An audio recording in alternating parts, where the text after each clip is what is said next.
MLS Aces Podcast. This is your host, Tom Sweezy. This is episode 274. Once again, I am joined by Jason Vivang. Jason, I know you're a little under the weather. I don't know if that's directly tied to Georg Heitz's contract extension with the Chicago Fire, but you had to bring that up within the first minute of the podcast. It's also my way of just knocking it out for people to know that Georg Heitz got a contract extension with the Chicago Fire, so we don't have to talk about it more. To the people, yeah, I was very sick. I'm less sick now, but if I sound congested, it's because I am. To you, yeah, Georg Heitz, dude, just fucking bury me in a hole. Like, so disappointing. They don't care. They don't care, and that's it. We're the worst team in MLS in like the last decade.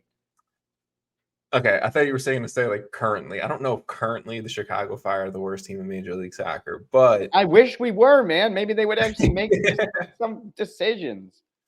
So I asked you this in text message. I think it was earlier today or yesterday. I don't remember, but it was the Georg Heitz news. It was me talking a little smack and having my fun with it. But if Georg Heitz can I guess, the rest of this front office will be fair to everyone else who does work in there as well. If they turn around and they can get They're Robert doing work in there? They physically show up, I would say. If they can turn around and get Robert Lewandowski to be your DP striker next season, is that a whole change of mindset around Heights? Like that's purely speculative, so don't do that. But B, no, I don't think it would really change my mind on Heights because I've seen enough. We've missed the playoffs for we'd find a way to screw that up. I don't know, man. I think what is this, like a billion years in a row without making the playoffs? We've made it once in the last decade, I think, or maybe twice. But it's embarrassing. We've gotten multiple wooden spoons. We haven't won a trophy since there were like 12 teams in the league. I mean, the league has practically tripled in size since we have won a trophy. I think what makes it tough around the Chicago Fire, and a lot of I would say MLS 1.0 teams to maybe that kind of next crop of teams that came in, such as the Chicago Fire, is what you've seen success-wise with the Houston Dynamo in the last 12 months. I mean, not that Houston was as early as the Chicago Fire or as early as like a day one club, right? But they came in pretty early into MLS's history, and they were good in the mid 2000s and then kind of fell off and were not relevant for many years. And now credit to Pat Onstad, credit to Ben Olsen and the new ownership group that they've turned things around, won a trophy this year, and they're still in the playoffs and one of the final four teams in the Western Conference. If I'm a fan of the Chicago Fire, is a perfect example of this. I'm a little salty that we can't do the same thing. I don't know if that helps you at all, but my thing is they just sit there and they just refuse to admit that they're the problem. It's the same shit over and over again. If you go through 5 head coaches, maybe the guy signing the head coaches is making poor decisions. And maybe we're not giving these coaches a long enough time. Maybe there's a billion reasons, but we keep doing the same thing. And it's just let's reset every 7 to 10 months. It's never going to translate to a winning season. They'll sign, decent players at some points, and then they'll miss on probably the others. But then they'll be like, oh, well, we sold them for more money. And it's well, fuck off, dude. We didn't do anything with them. This is a very funny way to start. And it's funny, and I'm just I'll keep twisting funny the knife. Some people. We're sitting over there in Chicago depressed as shit because we can't win. And Rafael Vicky have had major success at Young Boys and Chivas Guadalajara since departing the Chicago Fire as well. So. Ezra's probably going to get – I really hope he gets another job. Me too. Because I liked him a lot just as a person, let alone as a coach. And he's probably going to find success somewhere. And I kind of hope it's in MLS just to spite this fucking team, man. I mean, I hope he comes into Soldier Field and kicks our ass. So I'm going to assume that the other Chicago Fire news of them giving Brian Gutierrez a U22 initiative contract doesn't change anything for I mean, you today. that's obviously I'm happy about that. He's probably like our best player, one of the brightest spots on the pitch. Really hopeful. It sounds like that means like we're probably going to have him at least another year, maybe Yeah. longer. Yeah. I mean, eventually he will be sold. Like he's good enough to eventually make that leap. He's still very young, so I think this is really smart for him because, as we've talked about many times in the past, like going to Europe too early is actually not good. We've gone on lengths and many pods over that, so I don't want to rehash that. But Yeah. I think it's awesome. I'm excited. At least I get to go watch him and get excited for him. But it's a bummer that they announced it the same day. Like they knew what they were doing. They 100%. They knew what they were doing. Georg, like he now doesn't get the hype that we should have given it because it's an awesome move, and I think everyone who's a fan of the Fire is excited and loves him. But they just released it on a day where, like, hours later after the Heitz news, where everyone's just pissed off, and it's so they knew what they were doing. But I'm happy that he's staying. It's the do you want the good news or the bad news first type of deal, and we're just going to show they did, both. but it's like they created both news. They could have just created two good news. Like it's not do you want the good news or the bad news? It's like do you want us to choose bad news? Yes, it could have been great news, but look, Brian Gutierrez is totally deserving of the U22 initiative spot. He gets paid. Two, he pretty much guarantees that he's probably going to be a focal point of this team next year, and hopefully he got a lot more money. Hopefully, and he deserves it. One of the better younger players in Major League Soccer for sure. One of the better homegrowns in Major League Soccer. I'll kind of just quickly. How do we want to take this? Do we want to go into players or more coaches? So what are you feeling right now, Jason? Yeah, I brought the mood down for you, so I'm going to let you pick the next direction we go. Let's go players. Okay, let's start players. Let's start at the top then.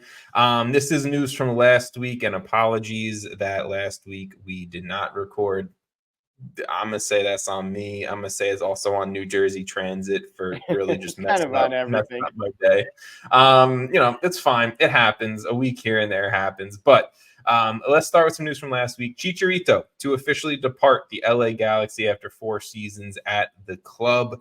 The 35-year-old striker, had a rough ending to his Galaxy career after pretty much majority season-long injury last year. I think he did a lot of positives, and I think he produced a lot on the field for the Galaxy, and was very vocal, I think, about changes needed to the club, changes within also the Los Angeles community, like doing a lot off the field as well. And a Chicharito Twitch stream is always a fun time to tune into. But do you think Chicharito's time in MLS is done? Do you want it to be done? Do you want Georg Heitz to turn around and tell you that Chicharito is the new striker for the Chicago Fire? No. I mean, no, I don't really want that. I don't know. I don't know where he'll go next in his career. I could see him staying in MLS, but like it's tough. It's really tough to call that where he'll go next. Obviously, like you said, the injuries, and he's 35, so he's definitely not producing the way he used to. But I would say like his time with LA showed a lot of what makes the Galaxy like exciting, and also kind of like the downside of how this whole thing went is like the Galaxy do need to make some changes. They can no longer rely almost just on their name to get players. Like they've got to start making some changes. It is kind of a bummer to see Chicharito go out that way, though. Like he was always a fun player to root for. I think in terms of, I don't know. I like him. I've always liked him. No, I mean, look, at the end of the day, historically, he's going to be remembered as a great player. He's going to be remembered as one of the greatest players in this region.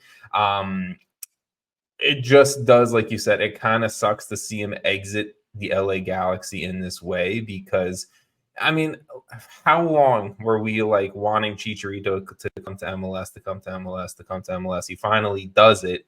And, I would say successful. He finished top 10 all time in the Galaxy scoring history, right? I think he finished 10th actually, but 39 goals in 83 games. I mean, like, he is going to be remembered as a very good LA Galaxy player. It's a shame he couldn't win a trophy with them. It's a shame he couldn't be part of, what's probably eventually going to come of the LA Galaxy turnaround and form in Major League Soccer. I think it's tough to sell me if I'm a head coach or I'm a sporting director, GM, whatever, that I'm going to take a 35-year-old striker coming off a ligament injury, to come take a DP spot potentially, because I don't think you're gonna. I don't know if a max TAM deal or something like that is going to be an option for you to get Chicharito next season. So I don't know. I think it's tough. I think this could potentially be the last we see of him in Major League Soccer. Maybe. I don't know. I feel like where did he come up through? Guadalajara, I think. Guadalajara. Yeah. That's also a tough sell of like, is Guadalajara going to take the risk on him? I mean, I think there's like a legitimate use for him as like a second half sub, like impact striker somewhere. Yeah. I don't think it's like he's useless, because he's like we're saying, he's a good player. I honestly just don't think he's DP level anymore. I think that would be a waste of money, and probably a poor decision.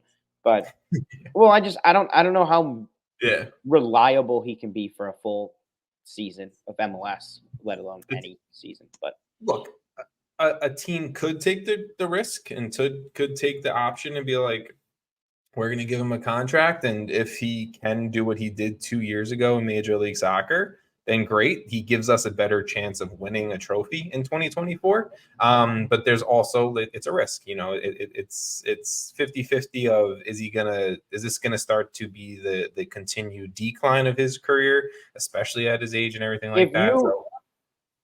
So like you said, for the Fire, like I don't think that would help the Fire because they need a lot more help. But if you're like a contending team, if you're Houston, that's not a horrible. If you can get him not on a DP contract and get him cheaper and kind of get him to buy in on a team like Houston with Hector Herrera, I think that would be a great move. I don't know. I think on a contender, he's going to be way more helpful than on a team that really needs to ask a lot from him. Look, I agree, but I think in a salary cap league where he'll demand a lot, he's going to demand the money that he deserves for the career he's had. It's going to be tough. So just pull in Miami and just make it appear. Just make it pop up out of nowhere. Look, it's either you're going to overpay for a backup striker at this point, or you're going to, let the. But if a contender overpays for a backup striker like Chicharito, and he hits the form that we know he can, let's just say he doesn't do it on a game-to-game basis, 90 minutes.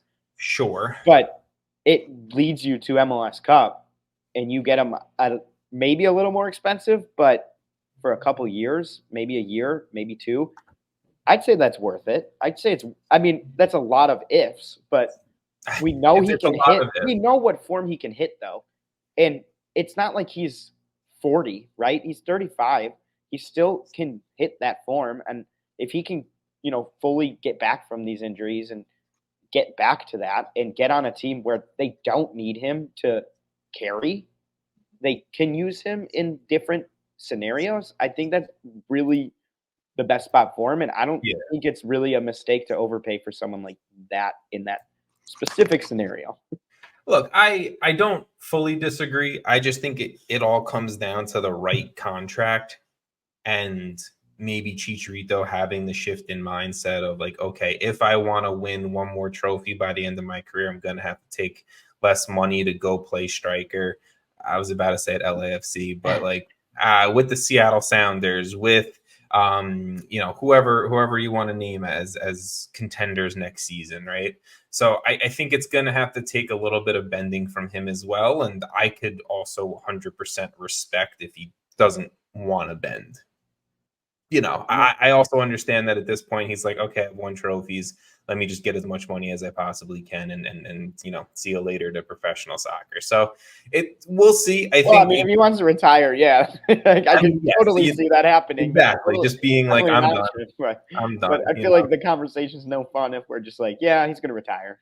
There's options. Let's put it this way: if he retired, it'd be an incredible career. Good for him. Yes. You know what? Take your time, go live your life.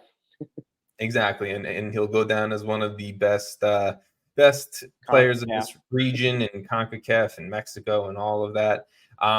Let's move on past the LA Galaxy and talk about a team that I think let's stick with the Galaxy quick. They announced their end of year roster moves. It was nothing really crazy, but I think the larger conversation that we could pretty much discuss and have here is that Douglas Costa out, Chicharito out. There's 2 DP spots open with the LA Galaxy, and potentially, hopefully for them, Ricky Push is on the roster next year, taking up that 3rd DP spot, right? So if you're LA and you see the likes of Douglas Costa out, Chicharito out, it looks like Lucas Caligari is going to be heading back and not signing permanently from his loan. Tyler Boyd is gone. Billy Sharp, the greatest 6-month run I think we've ever seen. Billy Sharp is gone. Guys like that gone. There is a lot for the LA Galaxy to potentially have a completely new looking squad next year, and a fun squad if I think they get the right DPs in.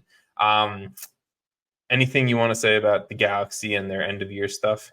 I mean, I think they're in a position that's more interesting or exciting as a fan than probably a lot of clubs. Like, I think the position they're in to be the Galaxy, right? To be in the position to have multiple DP spots, like, sky's kind of the limit. I could see them getting incredible players. Like, the thing here now is, like, with Messi coming and Alba, like, I don't even know what it's going to happen, right? I don't know if anyone really knows. Like, there's a chance that it sounds like Suarez is sort of like 1 foot in. Yeah, but exactly. I mean, those are obviously older players, but still very good. Obviously, Messi is Messi. But who knows? Like, MLS could kind of take a little leap here. And the Galaxy have 2 very attractive DP spots for a lot of people, and they have a lot of money. So yeah. And look, there's no more. Could you see? I know Griezmann's always said he wanted to come to MLS. Like, I could see players starting to make more of that jump earlier. I mean, look, there's a Griezmann. I think it could start happening earlier as well. Going back to Lewandowski, he was on CBS Sports Golazo Network, and he did say if he came to Major League Soccer, he'd want to play on the West Coast and LA. And then they specifically asked him LAFC or LA Galaxy, and he said LA Galaxy. If Griezmann comes, he's playing in Chicago. Sorry, I said Lewandowski, but Griezmann, yeah, but Griezmann, yeah. If you want, take Griezmann in Chicago, bro. That's, he's a big basketball guy. He loves Derrick Rose. Exactly.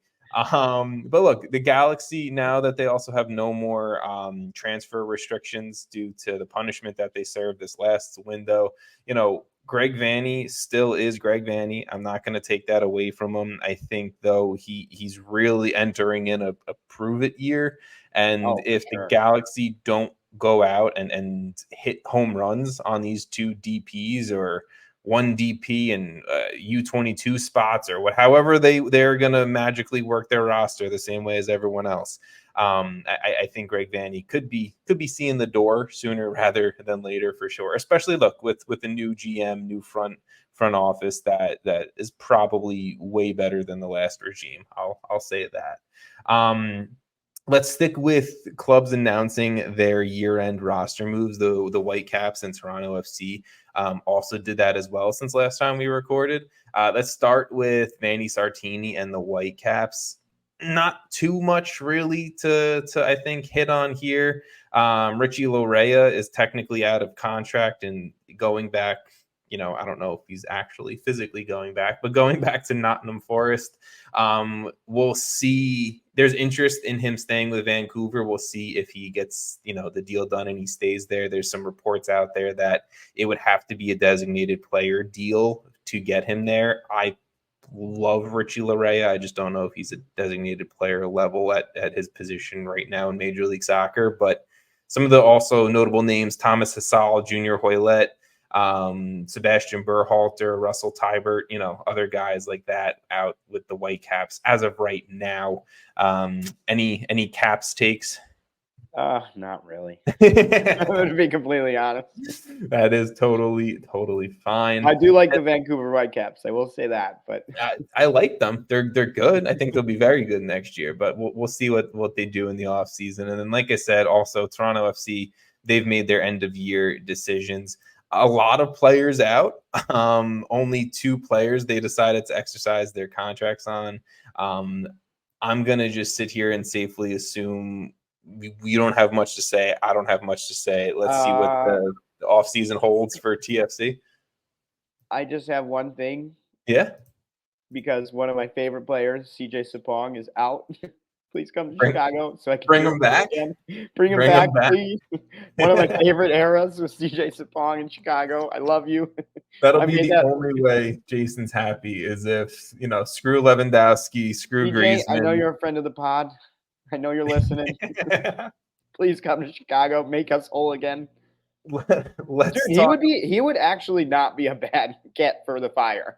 Look, I thought Kai Kamara would put away like 10 goals for you guys, and he couldn't even do that in Chicago. So Kai was great. They just didn't know how to use him. Yeah, honestly, frequently did not use him towards the end of the season, which is its own. I could go for 50 hours on that one. Okay, so bring CJ Sapong. It'll be great. I promise.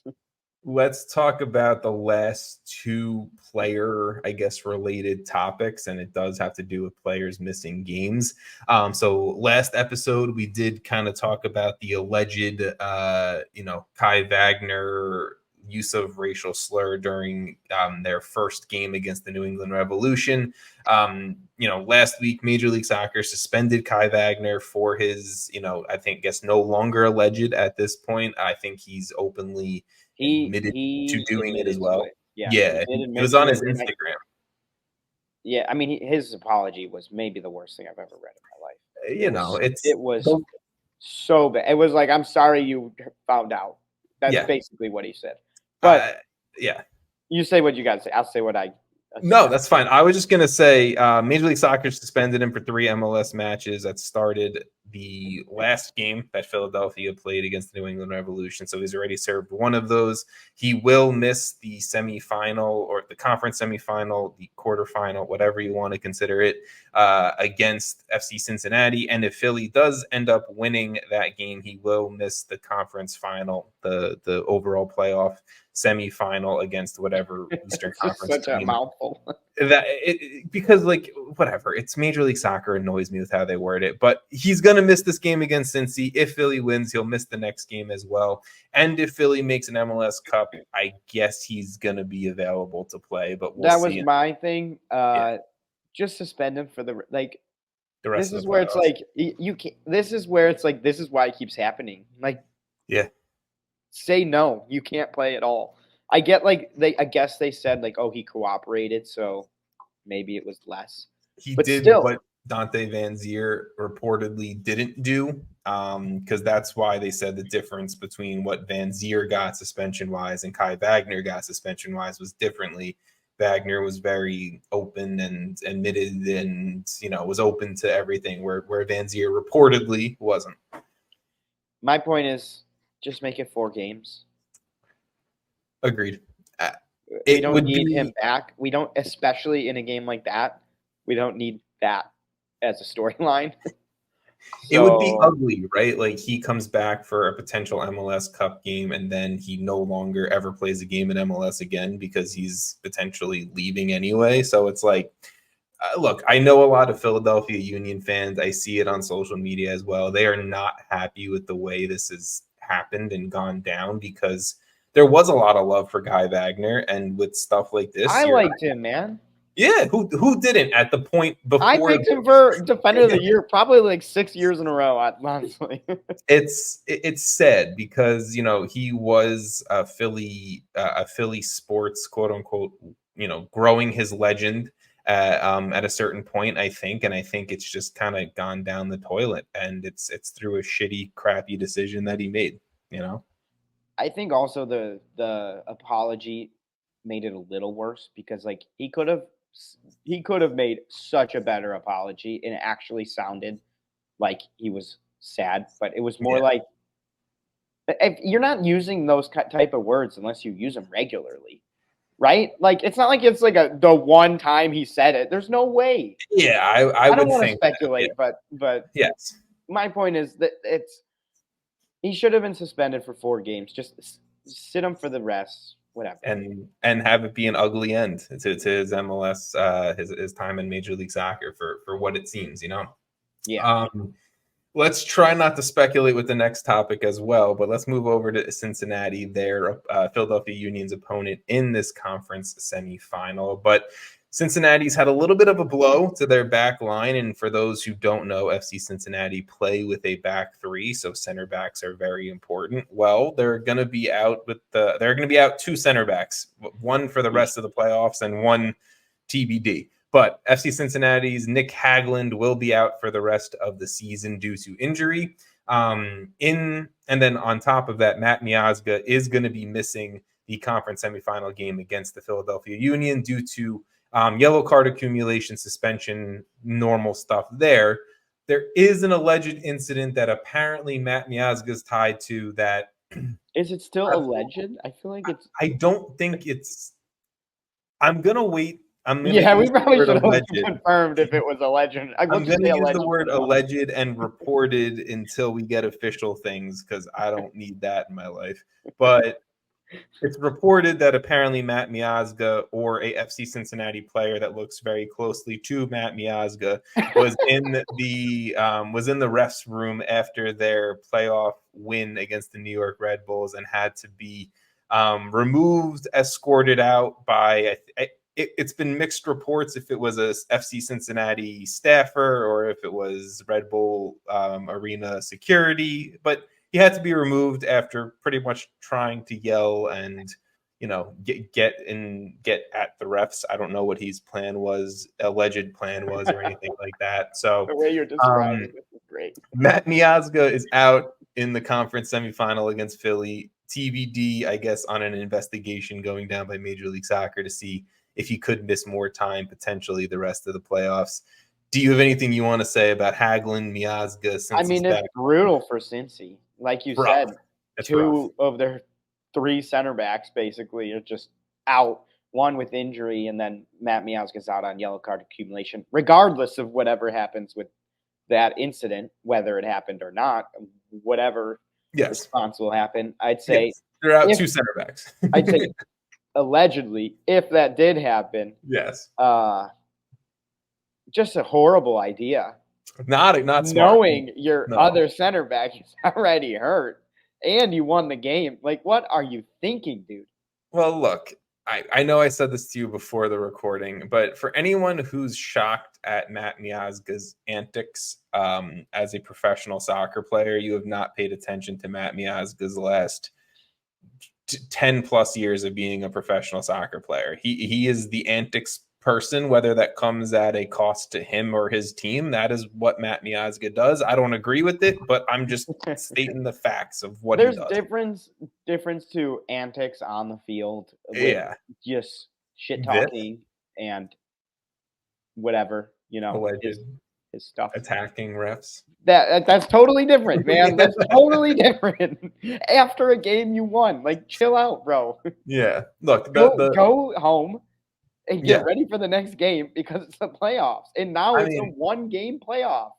My thinking is celebrate with your team that you just eliminated your boyhood club, like the team you grew up through the academy with, and you got sold to Chelsea with, and all this stuff. Like, just celebrate with your team and give the hearts all you want. I don't care. Like, that's like the on the field shit. That's still dumb, but I don't players know. I kind of do like it. that shit talking It's sometimes. dumb in the sense of that was what just got you suspended against Philly. Right. Okay. Yeah. In that sense, yes. Especially with at that point knowing Nick Hagglund's out, but whatever. So A lot I've of been talking. just Yeah, things could have been avoided with just a small ounce of just thinking before you did any of it. thinking before you act, speak. I think that's a message to society, including myself. I probably need to do it more, but everyone. We all need to do it more. Come on. Exactly. Just some more Listeners, than think others. before you act today. Some more than others. Some more than others. FC Cincinnati, the back line option most likely is going to look like a back three of Yerson Mosquera, Ian Murphy, and Ray Gaddis transitioning to a right center back, which he's done at points this season, but obviously it's not the most ideal shaped up back line. I think Cincinnati fans are probably hoping they can just get through this, get to an Eastern Conference final, hopefully have Matt Miazga back at that point, and I mean, I feel like move at on. this point, I'm kind of surprised we haven't heard anything about it. I feel like at this You point, know- it's been long enough for them to determine a punishment, I or agree. even that he was, there. Yeah, sure. I can agree with that. I feel like if we don't hear anything by the time next week rolls around, and that's a very long time still, I have a feeling he'll be back after this Philly game and everything like that. But that's your MLS Defensive Player of the Year right there, and your MLS Aces Defensive Player of the Year right there. Not my vote. Let's Sorry, Cincy continue. fans. I love you. Sorry. Continue down the news rabbit hole here of Major League Soccer. New York Red Bulls, they parted ways with sporting director Dennis Hamlett, as well as announcing that Troy Lesesne, their interim head coach from last season, will not return to the club. Do you want to start with any takes you got here of Hamlett and Lesesne gone? I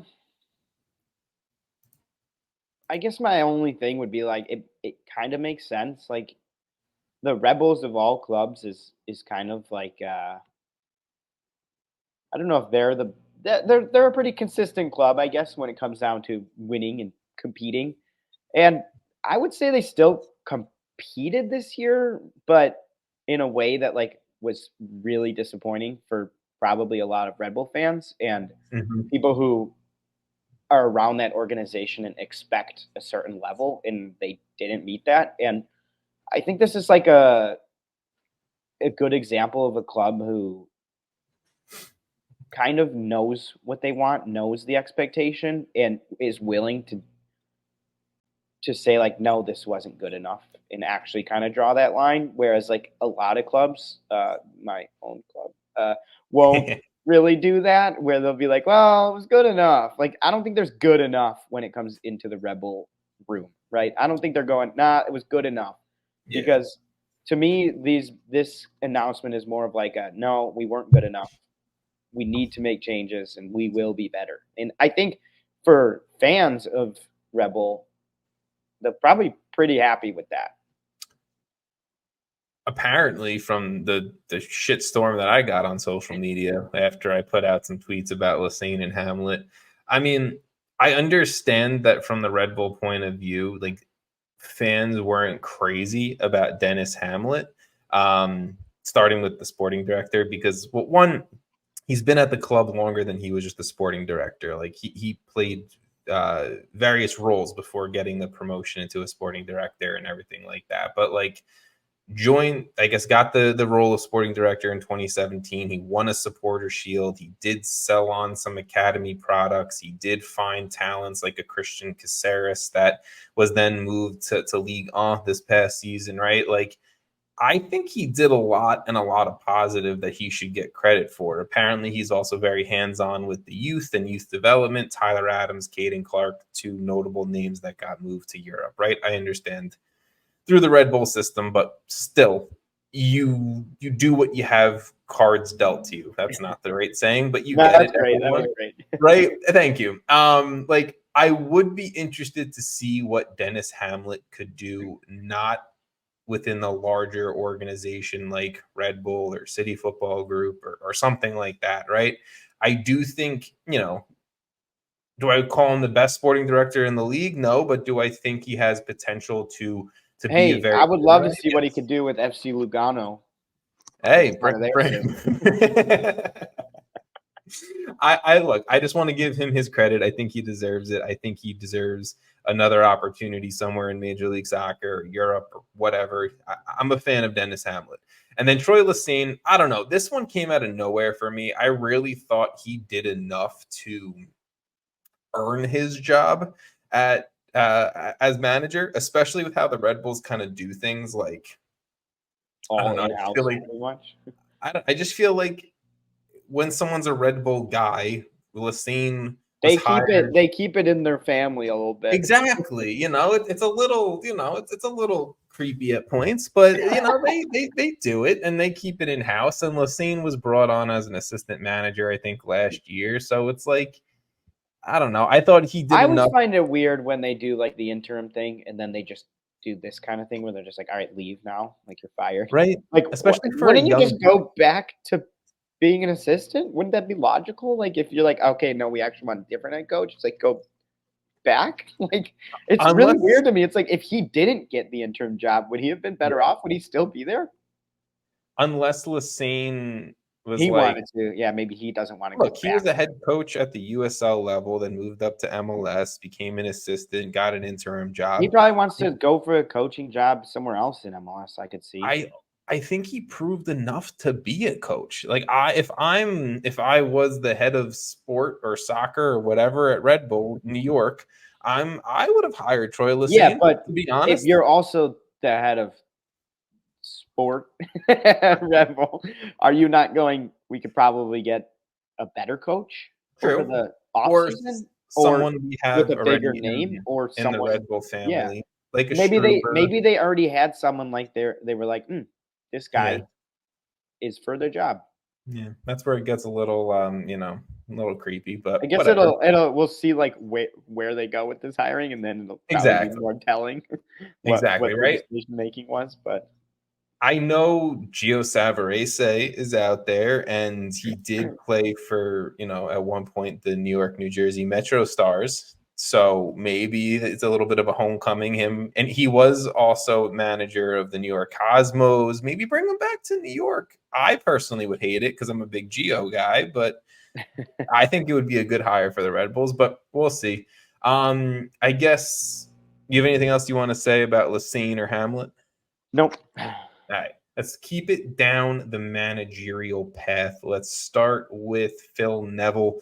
Portland Timbers have hired Phil Neville as their next Man, manager this in one feels like it club's happened a while ago. history. This was only last week, which is wild. Feels like it's been like a I feel like month. we talked about this, like you and I talked about this like a while ago. Yes, it's time flies, I guess. But look, Phil Neville is back. He is back coaching after some time at Apple TV and giving his thoughts there. I don't know if I love this matchup here. I think I'll say it. I don't think it's great at all. it's fine. I think Phil Neville has good ideas. I think he's probably a fine soccer mind. I just don't know if success as a hiring I think manager. he's a mediocre manager. Yes, that's fine. He's a smart guy. He's got Yes. some good connections. He's Yes. very smart when it comes to knowing the game, but I just don't. I think we've seen that he's not an incredible manager, and it comes down to Portland, who has expectations all the time, and they hired someone who, frankly, I would have been disappointed if he was hired by the Fire. Can I say that so when I was doing some research into like Portland Timbers previous managers and everything like that, pretty much every manager that they've hired in their history prior to Neville didn't come from like Major League Soccer coaching ranks. It was Caleb Porter who was an assistant at US Soccer and coaching the U23s. It was Gio Savarese who they hired from I almost said NISA, from the NASL. coaching the New York Cosmos, right? Like this was the first time that really I feel like they hired someone who was like MLS head coaching experience, like big name type. Yeah, exactly. Yeah, exactly. Maybe a little bit more flashy than the past, but I don't know. He didn't do much at Inter Miami to impress me. I will say that. No, and I will say I've seen some comments like he didn't do anything with Miami, and then they're great once he left. And I'm like, well, there's a couple other things that happened in between there. I mean, but yeah, but at the same time, like I don't think he's very good. I don't think he did a great job with England women's. I don't think. He won the She Believes Cup with I them. think you're right. Yeah. Yeah, But still, like, look at where they're at now. So yeah, I don't know. No, I don't have much to say. I don't think he's a very good manager, and I think it's a weird hire by Portland of all places. I think what it would be if like Phil Neville was hired, and I'm not saying like I'm naming places that have managers, but I'm saying like if like Dallas or even honestly if Chicago hired him. Dude, I don't think it would be a good idea for any of these places. I think we know what Phil Neville's going to bring. I don't think it's necessarily high success. What I'm saying is more like a city or a market where you're going to bring in like a global star. I think Phil Neville can do that. I think bringing Gonzalo Higuain to Inter Miami, you can't tell me that Phil Neville didn't play some part of. Yeah, but to be fair, I feel like Portland in MLS in America has a name that's like pretty big at this point. Like, in my opinion, they're one of the bigger MLS markets. Sure. But I don't feel like it's easier to get someone in Dallas than it is in Portland. I would actually argue Portland's probably better than Dallas. I think when it comes to I just personally think the difference between an MLS market and a market in the United States where you can find sponsorships and branding deals and business deals is different. I think Dallas being one of the largest cities in the US, you can find more business off the field opportunities if you're Angel Di Maria and you want to it's a bigger city. Yeah, you're right. You're right. But I do feel like in terms of MLS, I feel like you could convince someone to go to Portland. Like Portland has if you're like, hey, come to my club, this is why. You kind of want to start with success on the field. Mm-hmm. I feel like if I'm a player going somewhere, I kind of want to hear about their on-field success before I hear about marketing availability in the city. You know, like, and I think Portland arguably has one of the best stories to tell in that kind of department. I agree. I can agree with that.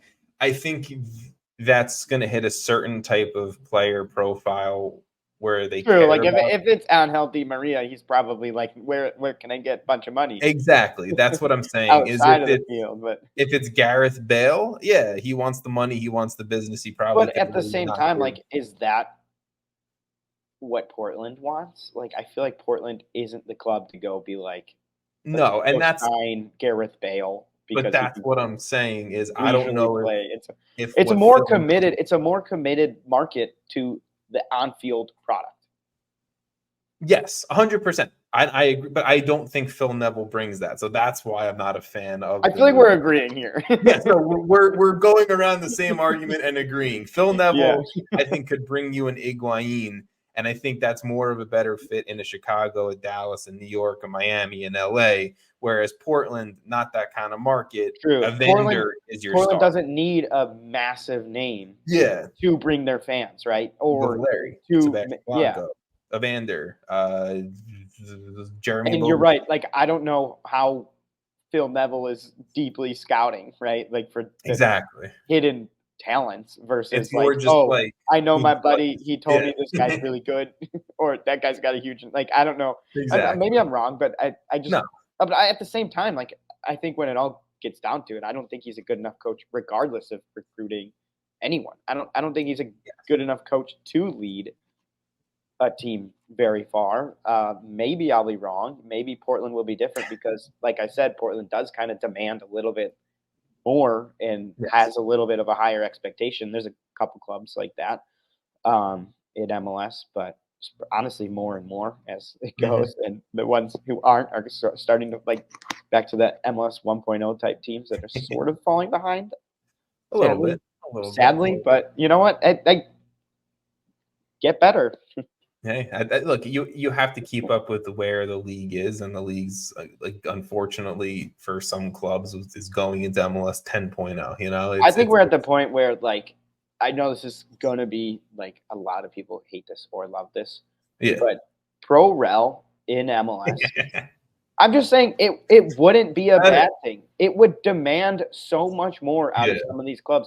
The Fire wouldn't be able to continuously suck like this, and it wouldn't like you can't just brush that under the rug. You can't be like continuity, whatever. So you know what's funny about that is, I mean, I'll do a little plug here. I was on Box to Box with Jose Tellez on Goals TV. If you guys haven't seen that, checked it out, seen it on social media, whatever, go to golz.tv. One, you can watch our videos there and our podcast there. But two, you can check out Box to Box. I was on this past week, and Jose was kind of talking to me a little bit about what Major League Soccer needs to do now that like Messi's here and you have Suarez wanting to come and like this new era for the league.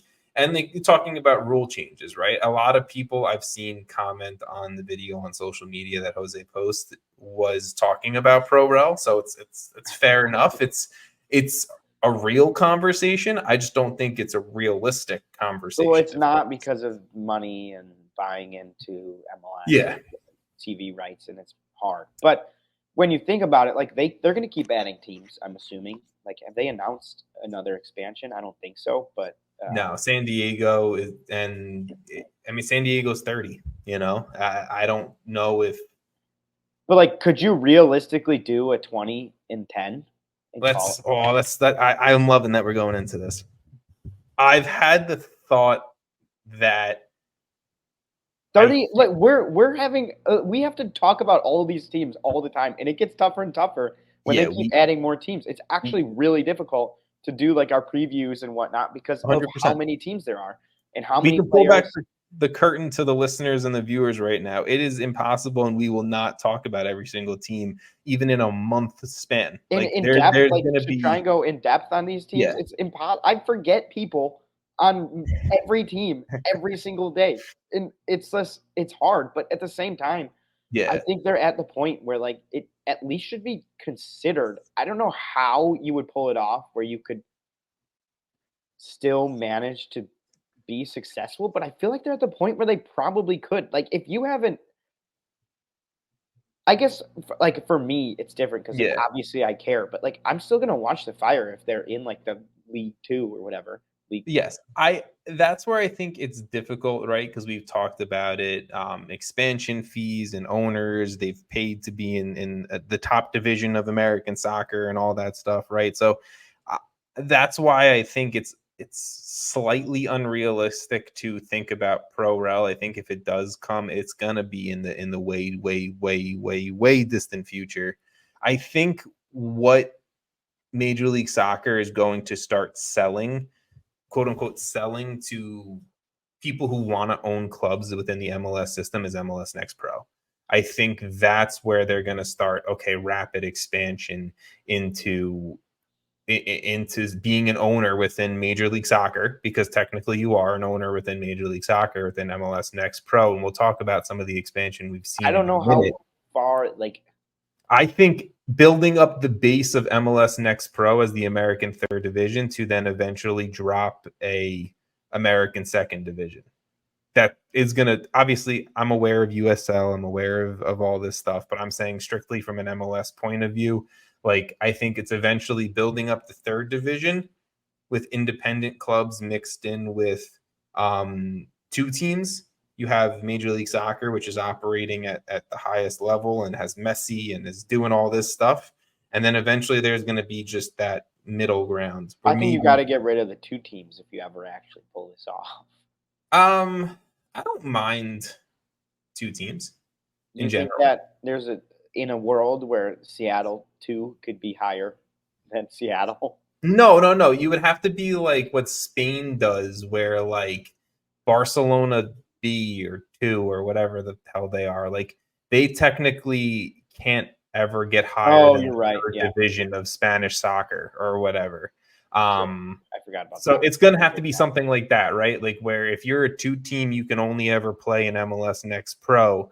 But if there's, let's just say, a future promotion relegation with some type of MLS second division, that one of the newly announced teams, like the Jacksonville Armada, can get promoted into the second division of MLS. I will say though, like when you're talking about this, the USL is sort of preparing this a little bit. We've seen it. 100%. And when they initially announced it, what was that, like 3 or 4 years ago, where it was like USL a championship?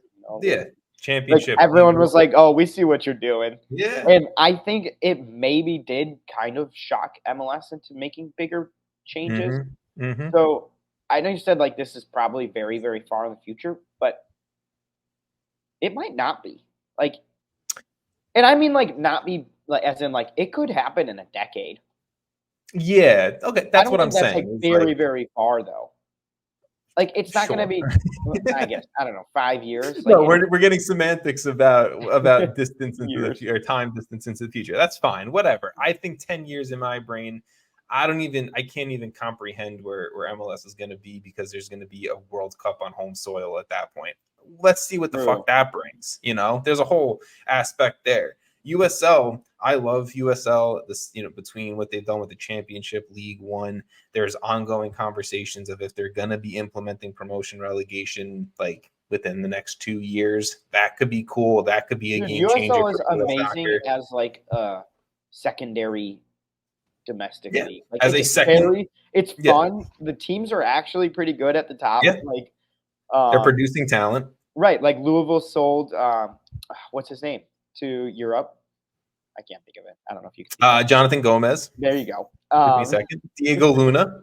But like it's producing talent. It's hitting its stride. It's good. It's fun to watch. There are fan bases. And it's continuing to grow. And I think that's great. I think that's amazing. So they can both exist. They can coexist.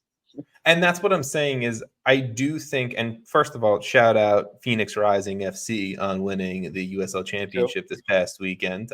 Their first ever USL Championship title. So what was my team? Tucson Sentinel. I think that's what it was. I mean, that was your team. I thought that was almost 2 years ago. That's got to be longer than. No, that was like 3 or 4 years ago. I don't know, man. I think we've determined we both don't know how to judge time. So, but shout out. We got to go find that episode again. That was an incredible episode. I wish I had those notes. That'll have to be a poll. But shout out Phoenix Rising. They won with a bunch of former MLSers on their team. A lot of former MLSers on their team, actually. But shout out to them. And yes, there's a place in the U.S. soccer sphere for all of these to exist. I just think, and this is, I think, the last point I'll say here about USL and everything, about the larger structure of U.S. soccer, that if USL Championship, which is the U.S. second division of soccer, and USL League One, which is one of the third divisions of U.S. soccer in the country, if they implement a promotion relegation system, that is only going to force Major League Soccer to change in some aspect, to expand and continue to grow what MLS Next Pro is doing. Just to also kind of continue that, MLS Next Pro has announced Jacksonville Armada and Chattanooga FC as their next two independent clubs to join MLS's second division, but U.S. Soccer's third division. It's all confusing if you don't really know it or have it broken down, but two clubs with actually a long history in U.S. soccer are joining MLS Next Pro next year. I think there could be a lot of changes in U.S. soccer is what I'll leave it at. And I think 2026 home World Cup could implement or could speed up a lot of these changes a little bit more. Did I do a good job at wrapping that? You did. Yeah. I feel like we could have gone for another hour. So that was I felt like great thing I to just threw words into a mic there. So I'm sorry to people there. Also, did you want to finish up with anything on that? Because I'll let you. No, honestly, like I feel like I said what I needed to say. I think that was a good conversation. We probably could do an entire episode on just that one topic. I mean, I feel like we always say this stuff, but in the something in my eye.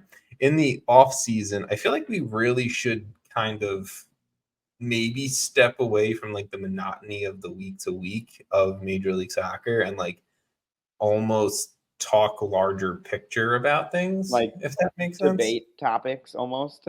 I mean, sure. Yeah. That's fine. There is. I don't want to go so stereotypical American sports debate show, but we could a little bit, because you want to be first take? Yeah.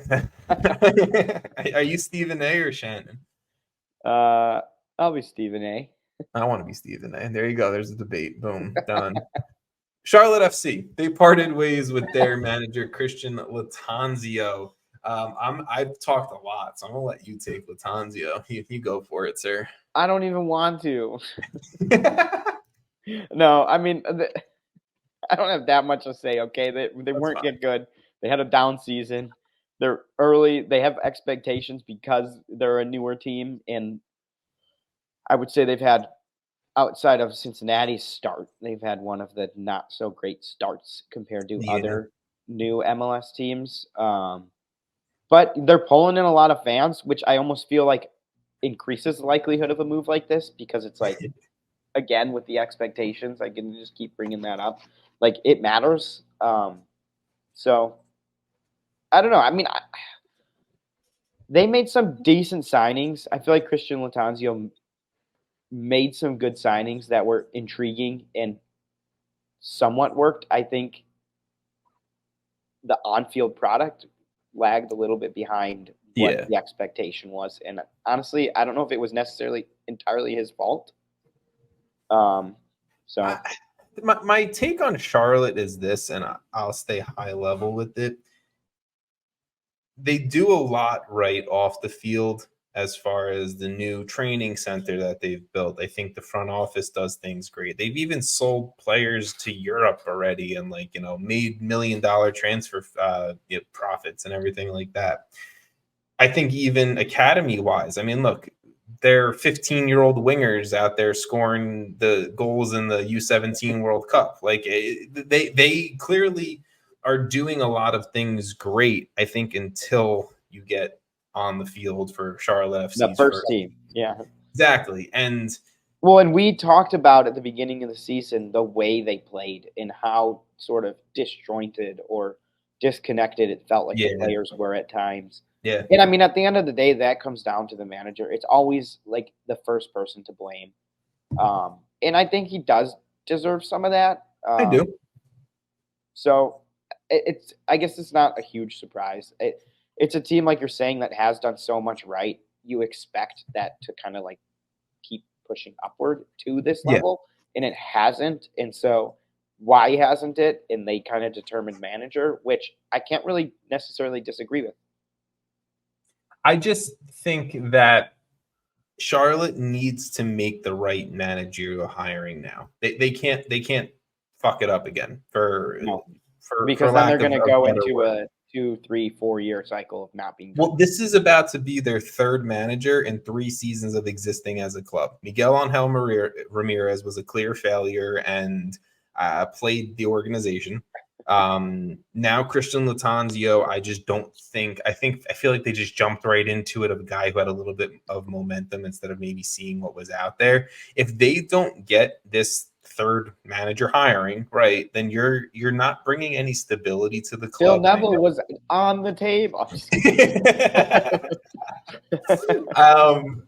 Whatever. I just know that there's Charlotte fans and everything like that disagree with my take there. I've talked about it with some Charlotte fans. I mean, at the end of the day, like, what can you disagree with at the end? Like, they weren't good enough. And I'm saying with the fact of like I've said the word stability to a few Charlotte fans before after this firing, and they've all said that they didn't agree with the word stability to be used. That I said there's instability right now at the club. I feel like that's. I think it's fair. I don't want to get in this argument. debate show, Jason. Come on. No, I mean I think it's totally fair. Like as someone who comes from a club of just pure instability, yeah, I can see it. They're like that Jenga tower on like one little thing, you know, and each coach is just like a one piece out, you know. You can't keep replacing your coach. A manager, it matters. And it does. Continuing to keep that manager really does matter from year to year. Like you're going to start over tactic wise every single year. You're never going to win. I mean, maybe you just absolutely smash a year. Who knows? But like, you find a little luck. Super risky. I agree. I mean, look, there's a reason why Philadelphia Union, I think, is as good as they are now, and we've seen the long-term success of a Sporting Kansas City or whatever, right? I'm not going to dive too deep into it, but in Lattanzio's 63 games in charge at Charlotte, he went 24 wins, 15 draws, and 24 losses. So pretty bang average record there. If we're going to talk head coach firings and another opening within Major League Soccer, CF Montreal, Club de Foot Montreal. We have gone deep on news today. Oh my gosh. Bro, there's news everywhere. And just to let everyone know, we're talking news today. Episode next week is going to be the preview of the conference semifinals. So in case you're hanging on for that, an hour in, you just found out. Maybe put that in the description. Listen at 1 hour, 1 minute, and 43 seconds or whatever. Exactly. There you go. That's when you found out that you're not getting that news today. Hernan Losada out at CF Montreal. I mean, I just don't. If another MLS team gives this guy a shot at being manager, they're shot. Like they're done. I don't know what's going on, because this dude has almost put up identical records at DC and Montreal. DC, he managed 41 games, had 17 wins, 5 draws, 19 losses. Montreal, he managed one less game, 40 games, 16 wins, 5 draws, 9 losses. The only difference is that one game he won one less game. Like he's literally done the same thing. Can you just look at the picture I sent you and tell me that he doesn't look like Ryan Reynolds?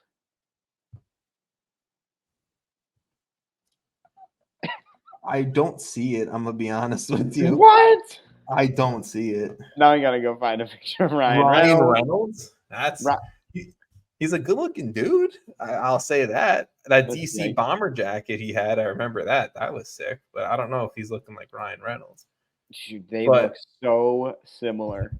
I'm gonna say that's Jason's take on Hernan Losada being fired by CF. Dude, I'm actually kind of bummed. I feel like he hasn't. He's been bad, but like. Wow. He's had such little time to actually. I can't do Bro, no one looks. I need someone out there. Fucking, you can't even see my phone. He does not look like Ryan Reynolds. You're out of your fucking mind. They look like the same person, dude. Okay, we're moving on. I'm moving on. I'm calling the fucking. I'm calling the Hernan Losada conversation there. I don't even know. Let's talk game 3s next week. That's going to be a larger conversation. Let's finish up with what you wanted to talk about, Sarah, that you added to the end of the notes. I'm going to let you take this away. Oh, yeah. So a little USWNT news at the end of the pod, a little nightcap. They announced Emma Hayes as their new manager. So if you don't know who she is the manager of Chelsea in the WSL. Very successful. She's won 7 WSL titles. Technically, it's 6, but it's 7 if you include like their interim title, because they also former Long Island Rough Riders manager. Let's go. Fuck yes.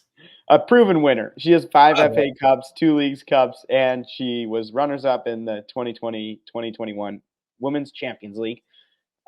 She's going to get $2 million per year, or roughly $2 million per year, based on reports, which would make her the highest paid women's coach in the world, which I think is pretty cool. So she's not going to start right away. I guess I kind of want to hear your take on. She's finishing the WSL season with Chelsea, which makes sense, right? That's already started. So she'll be managing there till roughly June, where there are a couple Americans, Mia Fischel and Caterina Macario. Mhm. But that's like, I think she's going to have like 4 games before, what am I trying to say? She's going to have like 4 games before the Olympics, I think, that are friendlies to kind of Okay. get involved with that. But I don't know. What do you think is the? I think it's a great hire personally because I Yeah. think she's a winner. A lot of people are saying like, I guess I just hijacked my question, but a lot of people are saying like no international manager experience, but at the same time, like I think that's sort of like a unnecessary comment when it, if you're a good manager, you're gonna win anywhere, right? So I don't I know. I You go. understand the difference between the club and the international game for sure. So I can understand that as a concern. I'm not going to sit here and say it's not a concern. I do like the fact that she has experience. She has familiarity with the women's game here in the United States. Coaching here, one, as well as like you said, having players, everything like that. Like I think the familiarity is a thing that brings down that concern a little bit less. That she has familiarity probably with a lot of these ladies. The success at Chelsea obviously brings a lot of excitement too. Because look, I'm still going to say it. I still think we are the most talented women's soccering country in the world. And if you can give a manager who has had proven success in England and in Europe, if you can give her the most talented pool of players to play with, then I think that is definitely replicable at the highest level on the international game as well. And as far as her finishing up the WSL season, totally fine in my brain. I don't love that it's only 4 games before the Olympics, but I would also assume and think that, she would probably have some larger conversations with players and kind of partly do a little bit of the USWNT To job but leading into it. To add to it, also Twila Kilgore, who is the interim coach Mhm. currently, um, will stay on and be an assistant Even fully better. Yeah. after. So I Mhm. think that's huge. Um, but yeah, I mean, sure, there's a difference, but she's playing with, she's managing massive talent currently, right? You got Sam Kerr over there. Exactly. Like you have very, very good players of all different nationalities. I think she's gonna be a little bit better at determining, I want this as my starting lineup. I want you to play here. I think tactically she'll be better. And then what Vlaco threw out there? Can I I say think one thing that I really do hope to see from Emma Hayes is the transition in generations of this US women's team. Like mhm, I do think Vlaco, and I'm not like, trying to take pop shots at the guy. I do think he did a very poor job at transitioning from probably the Rapinoe, Carly Lloyd era to that Rose Lavelle era in between to the Caitlin Macario era that we have going on, right? I think it's something that we saw with the men's team mhm. back when we missed the World Cup to now what we saw with, I think, Well, what it's like for managing 2 teams, it is 100%. and it's You have a not lot of easy. you have a lot of personalities going on. You have a lot of I've been here before you, and I've been doing it before you.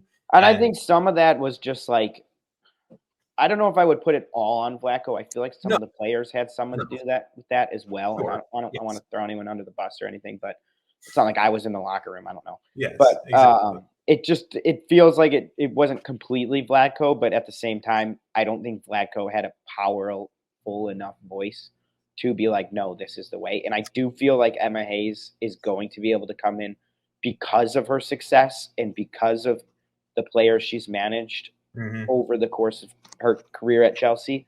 Hmm. I think she's going to have an easier time with that. to be able to kind of be clear with what she wants and not necessarily like nitpick players or choose things based on past history. Yeah. So I think that'll be solid. I mean, for the Olympics, like, I guess, yeah, you still want to win it, but like, I think you look at it as if just progress, right? Because we all saw that World Cup. It wasn't exactly the most enjoyable month for U.S. women's national team fans. But yeah, so I don't know. The World Cup was a shitty experience, especially after I think the last few World Cups for the U.S. Oh, you mean going back to back? you know, after that, finishing with your worst ever performance. But look, I think she has the profile, and like you said, I think she can garner enough respect from the women in that locker room to potentially bring in this new era of USWNT. And I'm not going to guarantee it. I'm not an expert enough to guarantee that, or an expert enough in knowing Emma Hayes and people in her circle, but I think her resume does speak very loudly, and I personally really like it. I like it better than the Blacko hire, to be honest. And I have high hopes. I will leave it at that. I would say of all the people that they were looking at, this is the best one. So I'm happy about it. If Jason's happy, I'm happy. Finish up. We also had the NWSL final over the weekend, which was between Gotham FC and OL Reign, which Gotham ended up. What? I just said New York. That's all I need. True. And New Jersey, technically. Yeah, that's me. Gotham ended up winning 2-1. Midge Purse was named MVP for very good reasons. I mean, she's an absolute stud. She's a baller.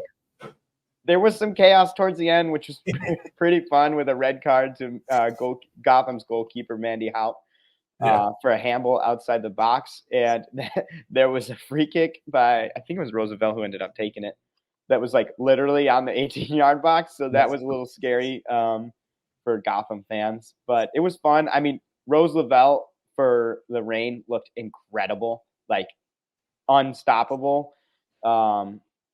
So I think that's huge for U.S. women's national team fans, because obviously an injured Rose Lavelle is a sad U.S. women's national team. And at one point, I mean, I can remember having the conversation with you of like, is Rose Lavelle arguably the best women's player on the planet right now? And that was obviously pre-injury. I don't think you said yes to that, but I think you said she was very high up on that list. So I think having her back healthy and having her, be as... I'll say this. She's one of the most creative, especially in the U.S. player pool of players that are, I don't want to say less creative, but like in terms of where Europe and Spain, for instance, is at in terms of creativity and what we can do or what they can do. And I don't know, maybe that was partially Vlatko's tactics or lack thereof. But she is definitely needed. She's definitely creative. Obviously, Macario is very creative as well, who we didn't have at the World Cup. But anyway, the final game, that was the final game for Ali Krieger and Megan Rapinoe. Ali Krieger going out on a high note with the trophy. Yep. Megan Rapinoe tore her Achilles apparently within like the first 10 minutes. Usually they know right away, so I'm just assuming it is the Achilles because that's every report. Which is a shame, but I guess like if you're gonna tear your Achilles, like might as well be the final game of your career. I don't know. I mean, really brutal, but I was gonna say also you might want to go out like Ali Krieger on. Well, yeah, obviously, but but sure, yeah. Either way, like incredible careers for both of them. It's kind of sad to see them go, but it's cool that this was their final game. It's a bummer, obviously. Meg, got like 7 minutes, but whatever. It was a fun game. Great game. I think it was like over 800,000 viewers or something, which is one of the largest. I think it was the second highest or highest for a championship game for them. So it's cool. They did sign a new TV deal, but we don't need to get into that. That was big. Also. No, they did sign a new TV deal. So did USL Championship. So I think they're both going to be on CBS Sports, and CBS Sports Golazo networks. predominantly, I think, majority of their games for the next 4 years each, maybe? I think the NWSL is shorter than USL? I think so. Because Okay. I read somewhere that it was shorter because then they have the opportunity to we grew even more. Got it. Because they are continuing to grow. Bay FC is joining. There's an expansion draft in like a week. So I could see them going a little bit further and then but I did read that they turned down I don't know if it was actually officially offered, but they didn't want an Apple TV type deal, which makes sense because you don't want to lock games behind. That's a long term. Yeah. That's when you get very high. But we don't need to go super far. All good. Just shout out USL, shout out NWSL for getting those TV deals on lockdown. Shout out Gotham FC. That's another trophy for New from York worst to first. Clubs. Hey, it's possible, man. There's only one remaining New York soccer professional team that doesn't have a trophy or a title for their league, and it makes me really happy to know I have one of the two. So, that's good there. Ali Krieger, Megan Rapinoe, U.S. soccer legends, and I'm happy to see Krieger go out on top. Obviously, does suck for Rapinoe. Obviously a legend in her own right at the international level, at the club level, and it does suck to go out that way. But, I guess that's the way the cookie crumbles. I don't know how to transition out of that, but that's the way the cookie crumbles. Want to quickly mention our so far our picks record for these MLS Cup playoffs as we get to the end of the episode where there's 3 people watching, and I love you, those 3 people. Jason does not want to count watching, listening, all that same stuff. You can see it currently? No, I'm saying there's definitely only. Oh my god! We're recording this. This isn't live, Jason. I want you to know that. Whatever. It used to be live. We did do it live for a little bit. Anyway, don't say what you're about to say because you even called it our MLS playoff picks, and 2 of those games weren't playoff games. No. I was just about to say that you don't want to consider the play-in games playoff games, and that's fair. It's not me. It's fair. Society does not consider them playoff games. I will just mention the play-in games. No, those don't count. You were 0-2, and I was 2-0. But those games games don't count on their records, man. Towards this record, it doesn't count. 8 games, the 8 actual playoff game records. For our picks, I'm 7-1. You are 6-2. That's what it's at. We both got St. Louis wrong, which in hindsight is just really unfortunate. It is. And then you got Nashville wrong. I did pick Nashville over Orlando. Yep. You were trying to ride Hani Mukhtar just like Gary Smith does. I get it. I honestly, Nashville kind of came close, I guess. Yeah, I mean, it looks pretty good. Okay, it was competitive. I will say the Columbus-Atlanta series was competitive and not competitive in the same way. Yeah, literally. And look, we'll talk about these games a little bit more in depth next week because we did talk very long on news and notes. I'm okay with that. We did miss last week, so I'm okay with this episode going a little bit longer. But next week, we'll kind of talk about how the round 1 games went a little bit, but definitely focus all of our attention on previewing the 4 conference semifinal games, making our picks there for the conference finals, and so on and so forth. So, Jason, I do want to end the episode on a little bit of crappy news. I do just want to share and announce that Sam Nelson, obviously, if you guys are watching, you scared me. Oh my god, Jason, you didn't tell me what we were about to do. I'm kicking you off the show. No, so I forgot to mention to you that I was going to announce it on this one, but I did let Sam know that if you guys have been watching or listening to this podcast, the show over the course of the last few seasons, there is a third co-host of ours, Sam Nelson, who hasn't been on the show the last few weeks, last few months, whatever it's been. Unfortunately, Sam is going to be taking a step away from being a co-host, being a feature on the MLS Aces podcast. So, Sam, we love you, get it, respect it, and we'll definitely see Sam in the future for sure, but just not in a permanent co-host fashion. So that is how I'm going to end this one. Sam. That's unfortunately it. No more Jason and Sam specials. That is the most disappointing news. I No think. more DuckTales. Yeah, no more DuckTales. All right, I'm going to leave it at that. Jason, thank you for an hour and 20 minutes of your time. Listeners, watchers, if you're watching this till this point, thank you for an hour and 20 minutes of your time. We'll get you next week with our MLS Cup coverage, MLS Cup playoff coverage even more, and talk to you soon.